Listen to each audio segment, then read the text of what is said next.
So I'm Massimo Ghislandi. I work for SDL Trados. I've been with SDL for almost 10 years. When it comes to the work giver, it could be technical documentation people driving it, it could be marketing, it could be finance, accounting.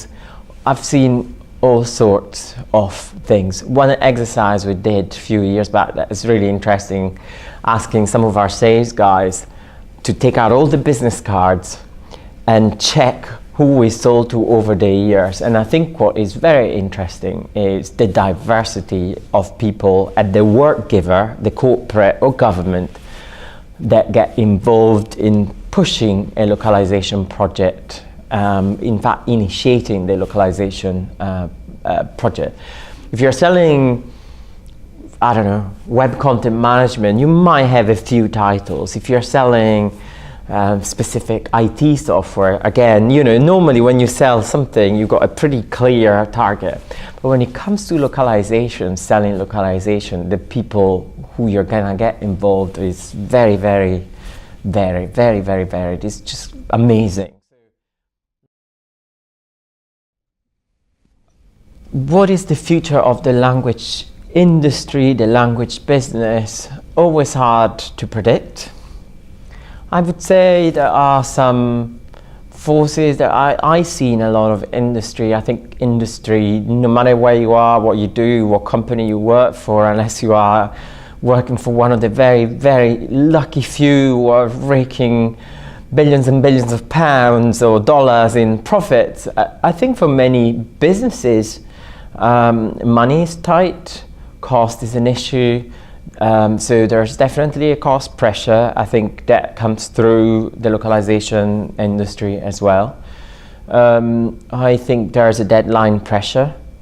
So deadlines are getting tighter. I think it's a typical of doing business these days. People are more impatient. Time expectations have become more demanding, if you like. So I definitely think there's a big deadline issue. So you got a bit of a lethal combination. People want things done quicker and at a lower cost whilst maintaining quality. So that's very difficult to reconcile. And we just done a survey with our customer base, and what was very interesting, the content that is getting translated is certainly different, a lot less linear. Very rarely these days you will get an entire manual from page 1 to page 300 and you can translate it from the beginning to the end. Most of the time the content gets created and translated at the same time. It gets updated in little chunks. And so I see a lot of people, and the survey confirmed that, receiving a lot of small files to translate, which again puts different pressures in terms of the software tools you use to localize these small chunks, terminology being important, ability to understand the context. So it's quite a lot of different factors that these sort of micro translations are bringing up. So these are just some of the thoughts that I can think of for the language business future.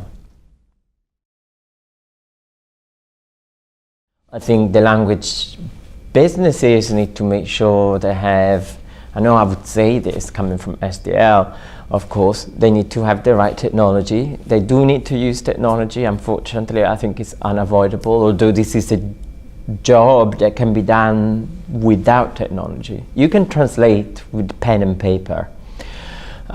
If you were a graphic designer, a lot of graphic designers wouldn't be able to draw with pen and paper. They need Photoshop. But a translator can absolutely work with pen and paper. But I think these days just isn't enough. Secondly, because otherwise, literally to fulfill the combination of cost, quality and speed and the different file scenarios that you've got to deal with is very, very difficult. If you then look at the sort of process side of things, I think a lot of companies need to make sure they've got all their processes in order. Manufacturing historically has been very good at doing this, at looking at their processes. And I come from a manufacturing company background, and already 20 years ago, there was an absolute obsession in everywhere I worked for minimizing waste and having the slickest possible processes. And I think in some ways the language industry is a little bit behind in that respect. But as the pressure mounts on time and costs, the language business will have to become a little bit more like the car manufacturing industry, trying to be as efficient as possible. So there is that side of things. I think there are going to be innovations in the terms of machine translation, and machine translation has been talked about for many years. Is at a point where it's becoming more and more usable, although in my experience it's still underused as a technology. But I think there's more changes. We certainly are working on improving significantly and innovating in the machine translation space to make it more usable. Machine translation can play a big part in that equation of reducing cost, accelerating speed. And so I think we will see more use of machine translation over the next few years. There's also a bit of fear, I think, about translation, machine translation in the industry. Justified, of course, like anywhere where machines are taking over some human tasks, there is bound to be concerns. And so in that respect, it's absolutely understandable. My view has always been that so much content is not translated, and in somehow, some ways, someone in this industry could start providing, by combining machine translation with human translation, slightly different services, translation speeds and translation costs that might move the needle, might allow companies to translate in an extra 3 languages, for example. Or 5 languages, or perhaps translate that knowledge base that has never been translated before. So the volume of content not translated is so much that I don't think we necessarily should look at machine translation as something to be afraid of. But on the other hand, I understand that there are sort of concerns on why machine translation could be quite a scary development for our industry.